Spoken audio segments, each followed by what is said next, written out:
tema en esta tarde lleva por título La casa de Dios. Diga, la casa de Dios. Mateo capítulo 21, verso 12 dice: y entró Jesús en el templo ¿de quién? De Dios. Fíjate que no tenemos tiempo ahora para hacer un estudio extensivo, pero si usted comienza a leer, la Biblia dice que cuando Jesús entraba al templo decía, y entró Jesús en el templo de ellos, y entró Jesús en la sinagoga de ellos, con la excepción de aquí, cuando fue a entrar a echar fuera en la purificación del templo, que es lo que vamos a hablar ahora. Fue la única vez donde dice la Biblia, se registra que dice, y entró Jesús en el templo de Dios, como que diciendo, ahora sí, se le llama templo de Dios. Antes era sinagoga en Apocalipsis se llama sinagoga de Satanás, o sinagoga de ellos, pero Dios no se identificaba con ese lugar. Dios siempre quiso identificarse con un lugar, con un pueblo, pero cuando andaban en tanta desobediencia, Dios se desatendía. Pero aquí, cuando viene Jesús, en el famoso evento donde Él empieza a limpiar el templo, le llama, y entró Jesús en el templo de Dios, y echó fuera a todos los que vendían y compraban en el templo, y volcó las mesas de los cambistas y las sillas de los que vendían ¿qué? Cuando dice mesa de los cambistas, debemos entender que es que en Jerusalén, en el templo de Jerusalén, se usaba una moneda en específica. No era una moneda que se usaba afuera, se usaba estrictamente en Jerusalén, en el templo. Y entonces los que venían de afuera, tenían que ofrecer pues sus corderos y sus carneros y sus palomas y lo que sea. En vez de traerse todo ese retrijón de animales de lejos, ellos lo que traían era dinero y compraban el animal que iban a ofrecer, lo compraban en el templo. Pero no podían usar la moneda de afuera, había que hacer un cambio, tiene que haber un canje. Y en ese cambio de moneda había ganancia de los cambistas, intereses, y se aprovechaban, y cuando tomaban el dinero le subían el porcentaje del interés del cambio y se ganaban su billete. Todo eso dentro del templo, hacían mercadería. Y entonces un animal que afuera te costaba $10, aquí te costaba 15. Entonces ya había un mercado, un comercio de todo eso. Eso era un andamiaje, una estructura religiosa que era para extraer y para ganancia deshonesta. Entonces, entra Jesús, después de esa entrada triunfal que tuvo en Jerusalén, llega con un celo tremendo y empezó, dice, a echar fuera a todos los que vendían y compraban en el templo, volcó las mesas de los cambistas y las sillas de los que vendían ¿qué? Paloma, y les dijo: escrito está, mi casa. Oye, la primera vez que lo llamó mi casa. Haz el estudio, vas a ver que todos los demás dicen en la sinagoga de ellos, en el templo de ellos o en el templo. Pero aquí dice, mi casa. ¿Casa de qué? De oración será llamada, mas vosotros la habéis hecho cueva de qué? De ladrones. Yo tuve un sueño le estaba contando al pastor Frank la semana pasada. Yo soy una persona que no tengo muchos sueños, pero cuando me llegan, pues yo digo, tiene que tener un significado.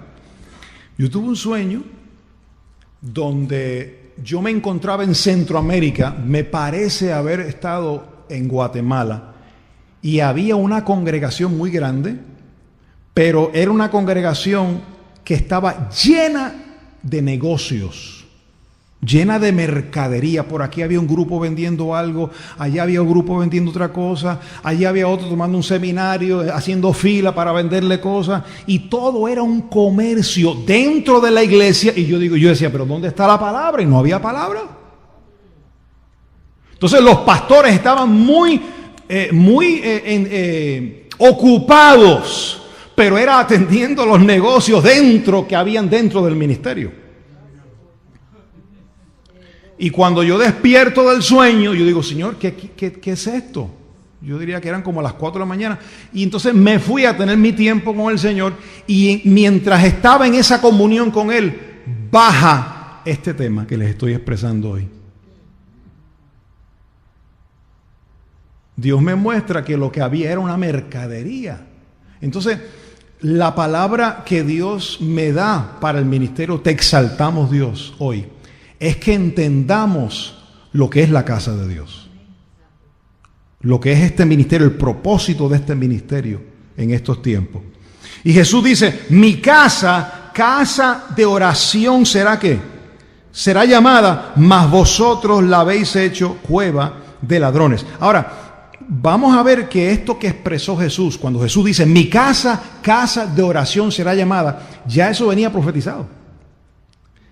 Es notable cómo Jesús, cada vez que hacía una expresión, Él iba en línea con lo que ya estaba escrito. Por eso es que Jesús venía a cumplir la palabra, venía a cumplir lo que los profetas habían dicho. Vamos a verlo ahí en Isaías capítulo 56. Deja el dedo ahí en Mateo, porque vamos a volver a Mateo 21, pero vamos a Isaías 56 y el verso 6. Dice, ¿y lo tienen?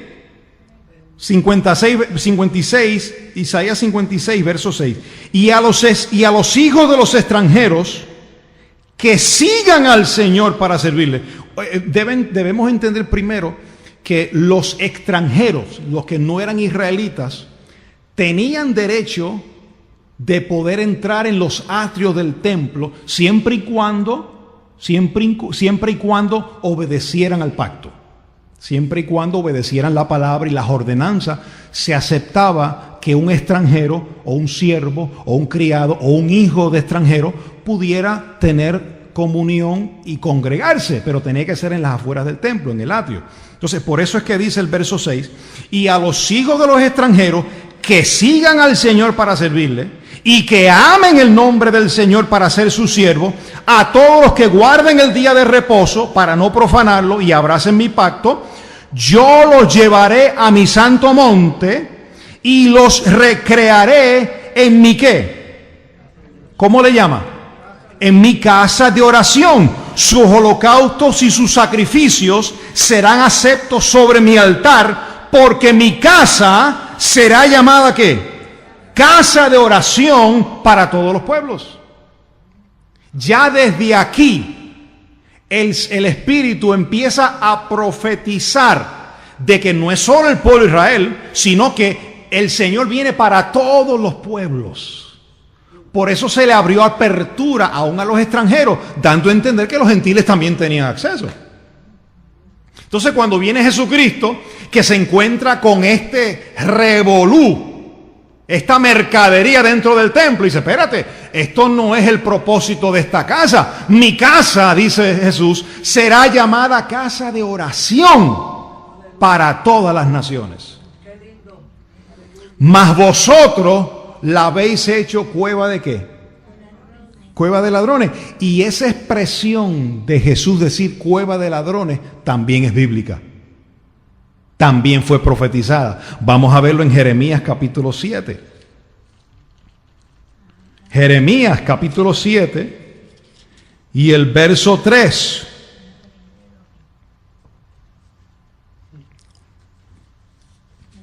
Constantemente Dios usaba a los profetas para despertar y llamar la atención al pueblo de Israel. ¿Cuántos ven la historia del profeta Jeremías, del profeta Isaías, del profeta Daniel, Oseas, Joel, Amós, Nahum, Zacarías, Abdías, Malaquías? Todos esos profetas eran hombres que Dios usaba para alertar al pueblo, porque el pueblo de momento comenzaba bien y después se desviaba. Entonces Dios tenía que traer un profeta para decirle al pueblo, mire, ustedes se han desviado. Pero habían profetas que también se desviaban. Imagínate, si un rey se desviaba, pues tenía un profeta que le llamaba la atención, como le pasó al caso del rey David, que pecó y vino el profeta Natán y le dijo, mira, tú eres ese hombre que se llevó la oveja del vecino. Pero en este caso, si el rey está desviado y el profeta está desviado y los sacerdotes están desviados y los levitas estaban desviados, ¿no estaba todo el pueblo a la deriva? Entonces lo que venía era destrucción. Entonces mira lo que dice en el verso 3, Jeremías 7:3. Así ha dicho el Señor de los ejércitos, Dios de Israel: mejorad vuestros caminos y vuestras obras, y os haré que morar en este lugar. En otras palabras, si ustedes se corrigen, yo voy a estar con ustedes.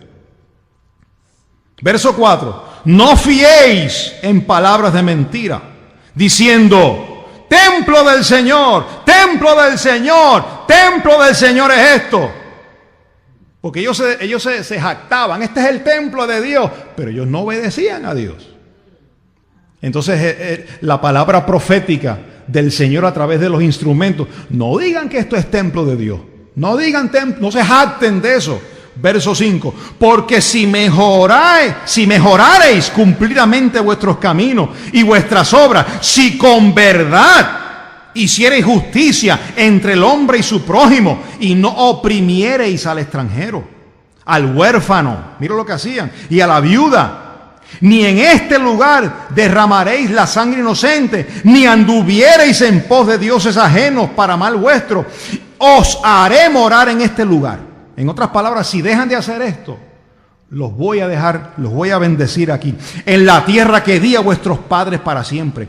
He aquí vosotros confiáis en palabra de mentira, que no aprovechan, hurtando, matando, adulterando, jurando en falso, e incensando a Baal y andando tras dioses extraños que no existen. Vendréis y os pondréis delante de mí en esta casa sobre la cual es invocado mi nombre, y diréis: librados somos para seguir haciendo todas estas abominaciones.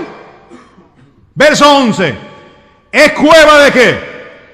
Es cueva de ladrones delante de vuestros ojos esta casa sobre la cual es invocado mi nombre. He aquí yo también lo veo, dice el Señor. Entonces, desde el Antiguo Testamento vemos cómo el pueblo se iba desviando y desviando y desviando, como hoy. El pueblo aún, gran parte está desviado. Y dicen: oh, estamos aquí en la iglesia, nos estamos reuniendo aquí en el templo. Somos el pueblo de Dios, estamos reinando, todo está bien. Pero no cumplen la palabra de Dios. Sus obras que le siguen son obras que dan vergüenza. No honran la palabra. Hablan mentira, abusan del hermano, andan en fornicación, andan en adulterio, andan en todo tipo de desenfreno. Y se llaman cristianos. Y se llaman hijos de Dios. Es que la gente, yo venía hablando con el pastor Frank, la gente se piensa que como estamos en un nuevo pacto, Dios no ve esas cosas. Ah, no, hermano, como estamos en un pacto nuevo, ya Dios echó tras sus espaldas todos nuestros pecados. Es cierto, para salvación. Lo echó tras sus espaldas para no acordarse jamás, para salvación. Pero si tú, después que eres salvo y tienes al Espíritu Santo morando, ponte a andar en la carne a ver si no se contrista el Señor dentro de ti. Entonces tiene que ver. Ese fue el problema nuestro, que dijimos: no, el pecado fue quitado. ¡Wow! Comamos y bebamos que mañana moriremos. Estoy completo. En cuanto a salvación, sí, la salvación no se pierde. Porque eso fue un don dado por Dios. Ni tú mismo, es más, tú ni lo obtuviste ni lo puedes hacer nada por eso. Eso te lo regalaron por gracia, por la sangre de Cristo. Pero, diga pero, si andas en la carne, entonces se contrista el Espíritu. Entonces, ¿cómo tú vas a esperar que andando en la carne Dios te dé partícipe de su herencia? Si nosotros como padres, si nuestros hijos no andan bien, ¿le vas a dar un carro en la mano? ¿Ah? ¿Le vas a dar dinero si no saben administrar? Si nosotros que somos malos padres sabemos dar buenas dádivas, imagínate el Señor. No. Entonces hay cosas que dicen: no le puedo dar esto porque no me ha aprendido todavía.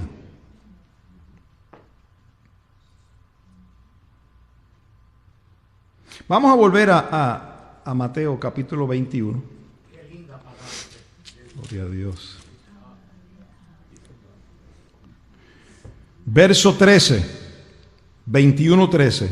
Y les dijo el Señor, escrito está, mi casa, casa de oración, ¿será qué?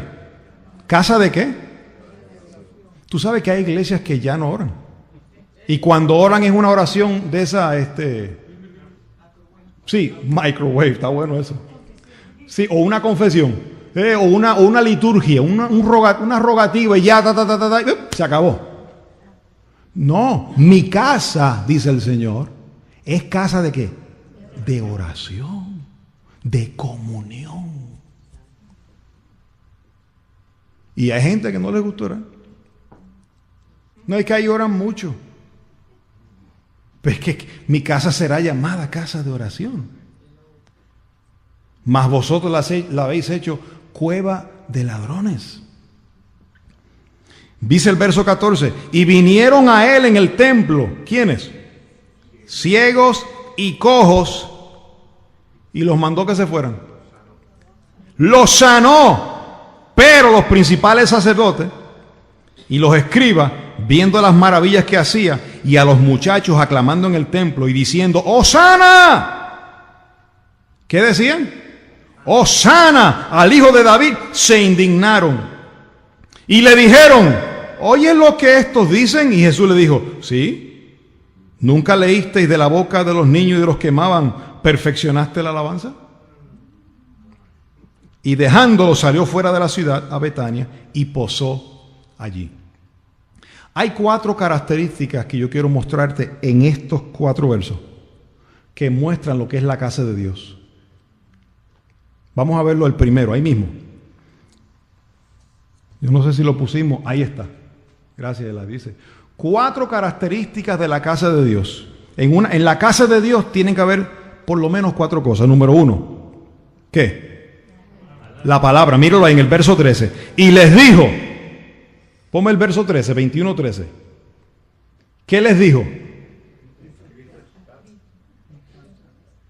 ¿Qué les dijo? Eso es lo primero que tiene que haber en una congregación. Escrito está, la palabra tiene que ser el fundamento. Si no hay palabra, hay lugares que no hay palabra. Lo que es filosofía, lo que te hablan es de humanismo y yo no sé de qué. Menos palabra. Porque si hablas la palabra suenas muy religioso. Jesús lo primero que dijo fue, escrito está. Como que diciendo, mi casa, como estableció, mire, ¿qué tantas ritos, ceremonias y ventas y programas y actividades? Mi casa, escrito está, casa de oración será llamada. Entonces, lo primero que tiene que haber en una casa de Dios, que es la congregación, es palabra. Número 2, ¿qué debe haber? Milagros, míralo en el verso 13, en el verso 14. 21:14. Y vinieron a él, ¿dónde? Verso 14. Y vinieron a él en el templo, ¿quiénes? Ciegos y cojos. ¿Y qué hizo? Entonces, hay palabra y hay milagro. Un lugar donde es la casa de Dios, se supone que hayan milagros y señales y maravillas. Eso es lo normal. Anormal sería que aquí no pasara nada. Anormal sería que nos juntáramos aquí y no hubiera testimonio. Y no, Dios no ha hecho nada. ¿Qué ha hecho? No ha hecho nada en mi vida. Pero en la casa de Dios, número 1, tiene que haber palabra. Y número 2, hay señales. Hay prodigios. Hay maravillas. Número 3, ¿qué hay? Mi casa, ¿casa de qué? De oración. Verso 13. Casa de oración será llamada. En la casa de Dios hay palabra, hay milagro, hay oración y la cuarta, hay alabanza. Míralo ahí en el verso 16. ¿Nunca leíste de la boca de los niños y de los que maman perfeccionaste la alabanza? Y mira el verso 15, 21:15. Pero los principales sacerdotes y los escribas, viendo las que, ahí están los milagros, las maravillas que hacían, y a los muchachos que, cuando hay poder de Dios y hay señales, produce alabanza a Dios. Esos son componentes de la casa de Dios, de la iglesia del Dios vivo. Tiene que haber alabanza, tiene que haber adoración, tiene que haber gratitud a Dios por lo que Él ha hecho en nuestras vidas. Si usted va a una iglesia donde no adoran, donde no alaban, entonces yo no sé qué es lo que están mirándose las caras. ¿Qué están buscando? ¿Entretenerse? ¿Qué están buscando? ¿Satisfacerse uno mismo? Tiene que haber palabra. Tiene que ser un ministerio fundado en la palabra. Tiene que ser un ministerio fundado en la oración. Que no sea algo aquí, sino que sea un estilo de vida. Que usted ore aquí por la mañana, de madrugada, al mediodía, en el carro, en el patio, en la cama, en el baño, en la cocina, en todos lados. Ah, no, yo oro una vez a la semana. Yo oro allá cuando voy a la iglesia que yo oro. Entonces, eso es para cumplir. Mire, esto es casa de Dios, ¿verdad? Pero tú eres casa de Dios. Entonces también en tu casa, mira, en esta casa de Dios, tiene que haber palabra, tiene que haber milagro, tiene que haber oración y tiene que haber alabanza.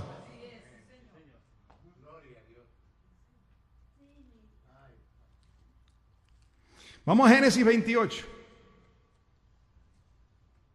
Y el verso 16. Dice, ¿recuerdan el sueño que tuvo Jacob de la escalera? Dice el verso 16, y despertó Jacob de su sueño y dijo, ciertamente el Señor está en este lugar y yo no lo sé. Tú sabes que hay gente que Dios se manifiesta y no se dan cuenta que Dios está ahí. Mire, cuando usted está enchufado con el Señor, ¿usted sabe esa palabra enchufado? ¿O quiere que se le interprete? Cuando está conectado con el Señor y Dios de momento se manifiesta, usted dice, aquí está el Señor. Pero si usted anda en la carne, le pasa el Señor por el lado, habla y usted... Porque es que está tan en la carne, está tan frío, que no distingue la voz de Dios. Pero el que está conectado, mira, el que está conectado, Dios le dice, ¿qué pasó? Dime. Porque tú no has visto matrimonio que le pita. Y ella hace, ¿qué pasó? O sea, se conocen el pito. Yo tengo un pitito con mi esposa que ella sabe dónde estemos y ella hace. Me imagino que cada uno tiene su asunto, ¿verdad? O un pitito, o no sé qué tipo de pitito sea, pero algo tendrá. Algo tiene, ¿verdad? Que sabe de entre la multitud identificar el de su compañero o compañera. Pues el que anda conectado con el Señor sabe identificar su voz. Sabe cuando Dios está hablando. Y puede ser a través de un burro, de un asno, y dice, Dios está hablando. Pues en este caso, mira, Jacob se despertó del sueño y dice, ay padre, si yo no sabía que Dios estaba aquí. Él no lo sabía. Y después dice en el verso 17, y tuvo que miedo y dijo, cuán terrible es este lugar. No es otra cosa que casa de Dios y puerta del cielo. Porque donde está Dios, oye, hay una conexión entre la tierra y el cielo. Cuando Dios se manifiesta, mira, tú sabes que la Biblia dice que el cielo y la tierra fueron reconciliados, ¿verdad que sí? Pues cuando la presencia de Dios está en un lugar que está en ti, ahí se ha reconciliado el cielo y la tierra dentro de ti. Pero hay gente que no se dan cuenta de eso. Tú sabes que dice la Biblia que había una escalera que tocaba, un extremo tocaba el cielo y el otro extremo tocaba la tierra, dando a entender que donde está Dios se unen. Y hay una manifestación de ángeles, de gloria, de prosperidad, de sanidad. Eso es lo que se espera donde está Dios. Casa de Dios y puerta del cielo. Yo declaro que esta es casa de Dios y puerta del cielo. Yo lo declaro en mi casa siempre. ¿Verdad, mi amor? Casa de Dios y puerta del cielo. Decláralo en su casa. En otras palabras, ahí mira, en tu casa suben y entran ángeles por ahí a todo lo que da. Entran y salen. La presencia de Dios entra y sale. Dios se manifiesta en el baño, en la cocina, en el closet, te agarra donde sea y tú lo oyes donde sea. Y tú tienes tu lugar para honrar al Señor también, para buscarle allí.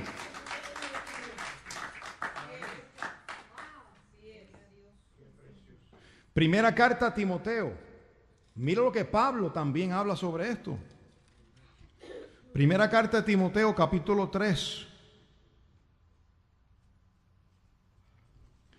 Verso 14.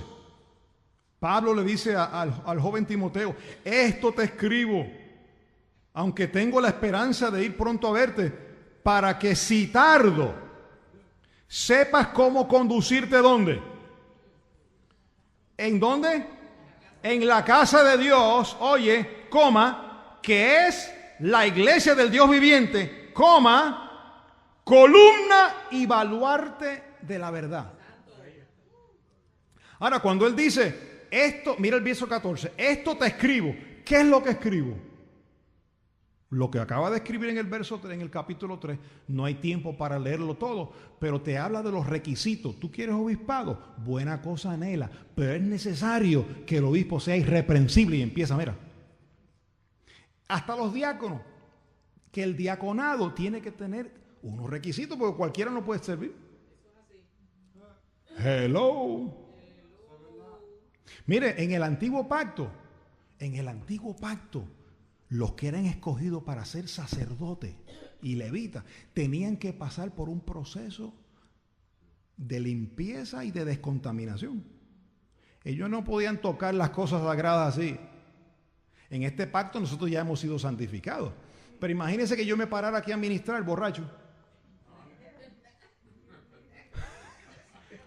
¿Ah? Bendecido, hermano. Con una peste, con un tufo.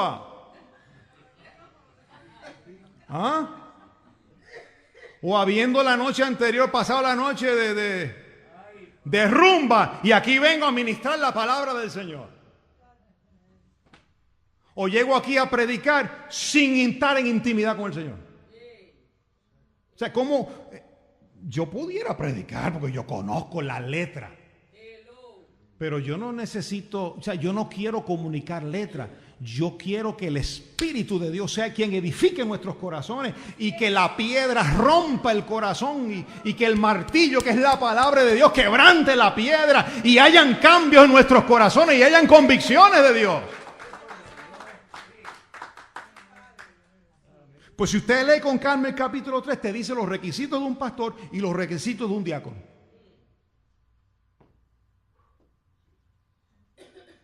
No dado al vino, dice Pablo. Más es un diácono ahí. Siempre con gozo, hermano.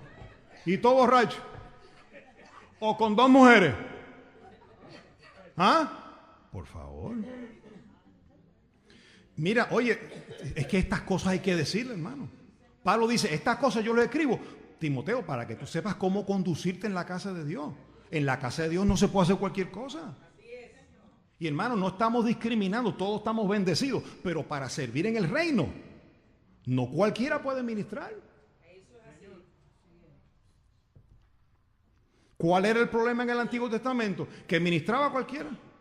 Y Dios decía, no, no acepto eso. ¿Cuál era el problema de los hijos de Elí, el sacerdote de Elí? ¿Tú sabes lo que hacían los hijos de Elí? Que ministraban en el templo, mira, se paraban en la puerta a chequear. Te lo voy a decir en las palabras populares, las jevas. Chequear las mujeres, mira. Y después se iban a hacer cosas. Dice que fornicaban con las mujeres. Yo me imagino que decía, eso no es nada. Ya tú ofreciste sacrificio. Fíjate, ya Dios te perdonó, vente. Qué sucio. Hay gente así. Hay ministros así que se aprovechan de las ovejas. Mente que Dios me perdona eso. Dios no mira eso. Tú estás bendecida ya con toda bendición. Y engañan a las ingenuas.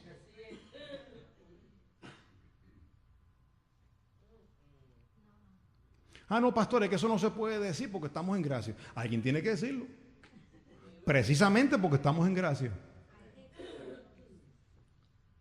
Entonces, cuando Pablo dice que la iglesia, cuando Pablo dice que la iglesia es columna y baluarte de la verdad, ¿tú sabes lo que es un baluarte de la verdad? Si tú te metes en el internet, si tú has ido a Puerto Rico, tú has visto eso en el morro, la garita. Eso es un baluarte, eso es un tipo de baluarte que están ahí, mira.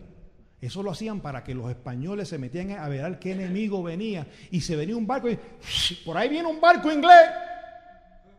Y se preparaban todos para estar listos. La iglesia tiene que alertar a los hijos de Dios.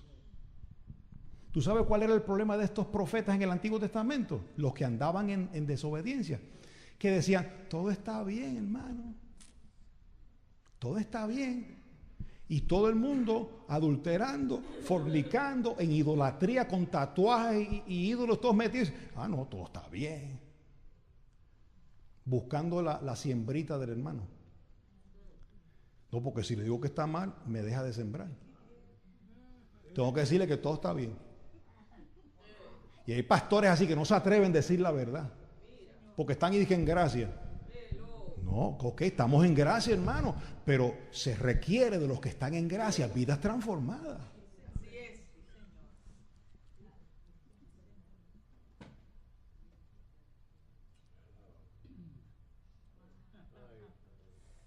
¿Cómo te quedó?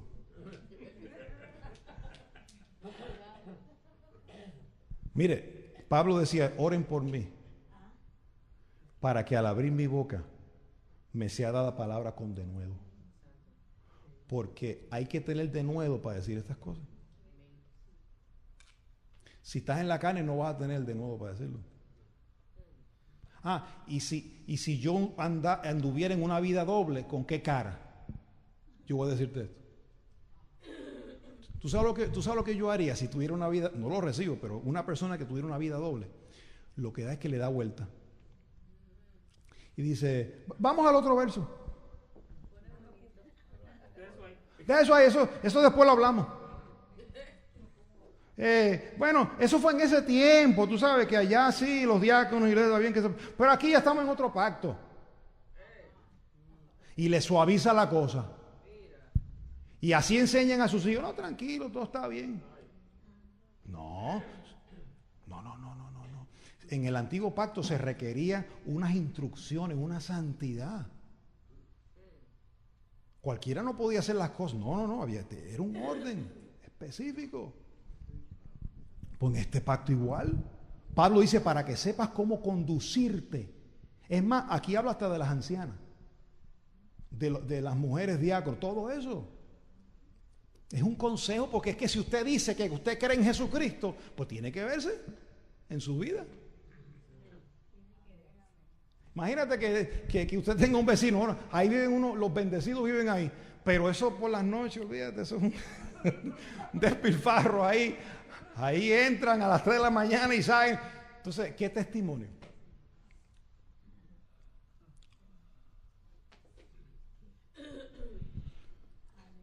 Segunda Timoteo 2.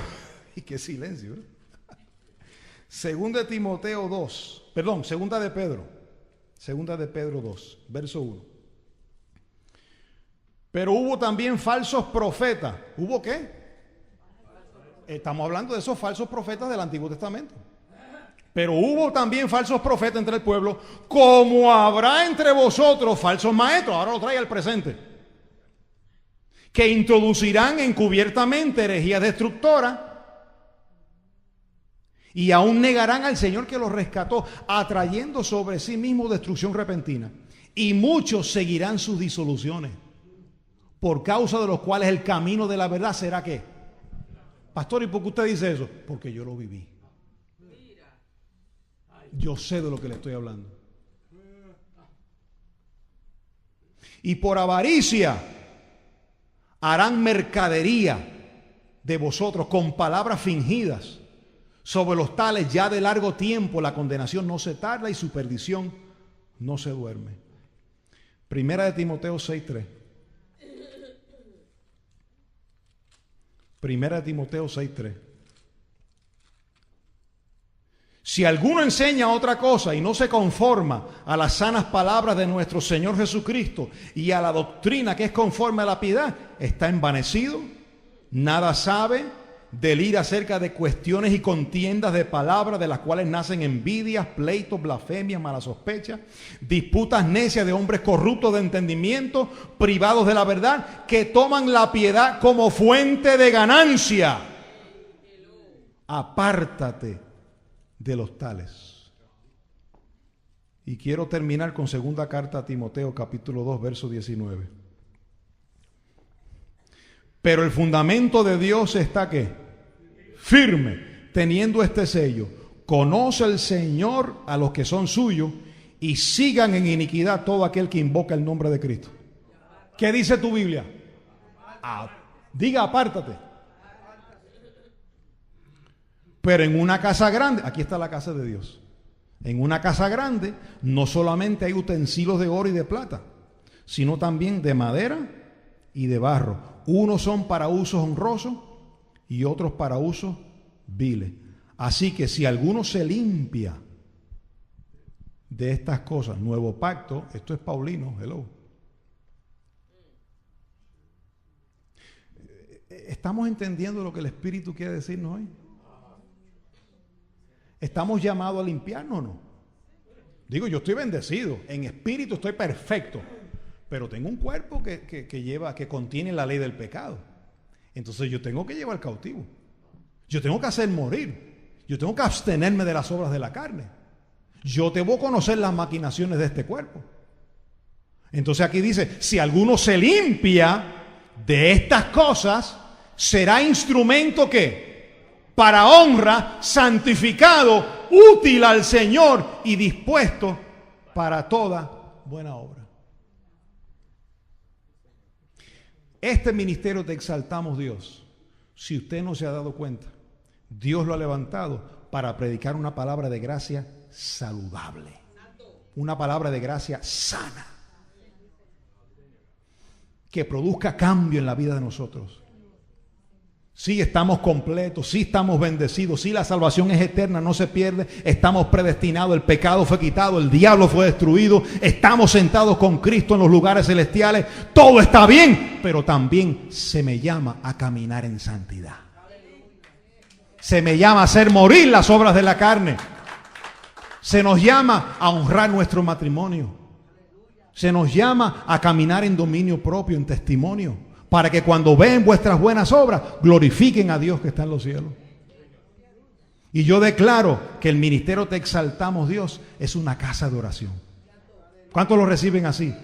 Que tu casa es casa de oración. Que tu ministerio, tu vida, tu matrimonio es un matrimonio de oración, de palabra, de milagro y de alabanza. Así lo declaro en tu vida, en el nombre de Jesucristo. ¿Cuántos reciben la palabra? Amén. Vamos a estar en pie, iglesia.